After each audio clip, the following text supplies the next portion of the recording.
Hello, ladies and gentlemen. Welcome to episode 3 of P2 India Mutual Fund presents Live Mint, Amend, Adjust, and Adapt. This is a series of high-powered virtual panel discussions where we unravel the success mantras for the new normal and try and look at what the roadmap should be for us in a post-COVID world. I know, post-COVID world doesn't seem to be appearing anywhere in the immediate future. We're seeing the number of cases that are still rising. But it's good to spend this time trying to figure out what needs to be done for India and for the world as we finally emerge from COVID. Now, I'm Raghav Chandra. I'm the founder of Veritagy. Today, we're going to be looking at the topic of policy and reforms. It's a time to make a lot of changes, what I'm hearing from you. That's what other countries are also doing. Mr. Raghav Chandra, let me get you in on this. So, India reforms in a crisis, that's clear cut. We've seen some of that, and I'm going to come to each one of you and ask you for your assessment of what's happened right now and try and get a blueprint going forward.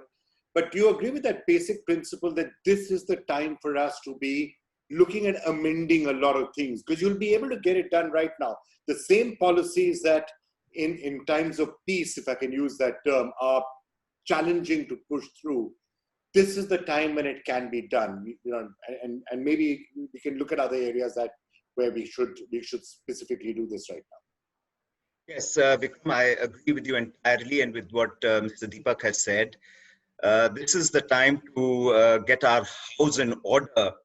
And I can talk about infrastructure as a case in point, where I feel that, there are a lot of lessons for us, if nothing else, from China itself.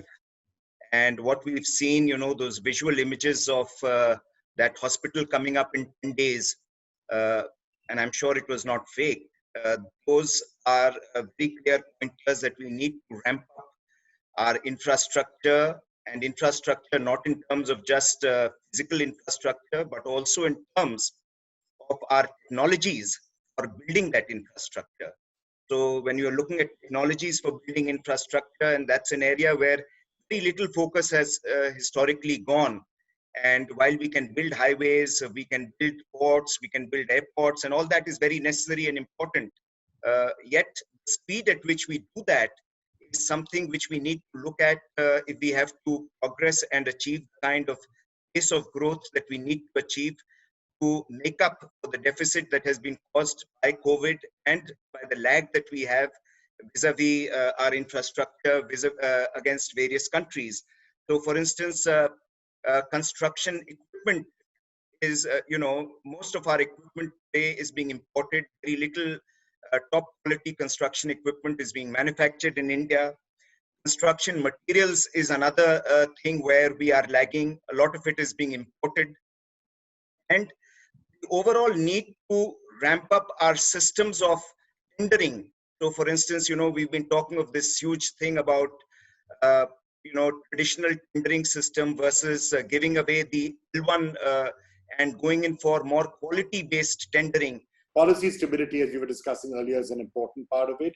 Incentives are an important part of it. Finding ways that we can give them an easy way to get this thing set up would be another aspect of it. What else would you add, Mr. Chandra, to that? Well, consistency in our labor laws is something which is extremely important, and the entire concept of the SEZs, because I was handling some of this in the state government on the other side as an officer looking after industrial development. So the entire concept of SEZs was built around trying to insulate and creating policies and a policy framework where the foreign investor would feel comfortable and which would not be amenable to the vicissitudes of state government policies. So it was a pretty robust framework. And I remember even at that time trying to change labor laws, which met with resistance at the central level. Today, we have a far more conducive environment. So SEZs should be allowed to actually have foreign investors convenient or foreign investor friendly labor laws.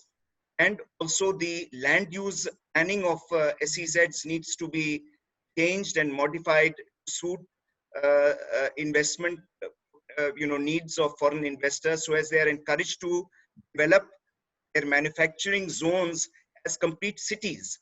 I mean, these are not just industrial estates like a HSIDC, Industrial Area Development Authority.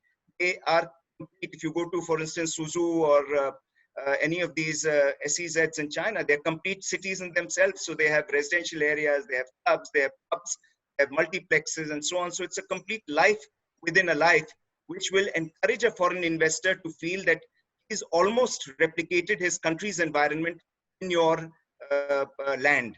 That is what will give him the requisite comfort to be able to look in a positive way.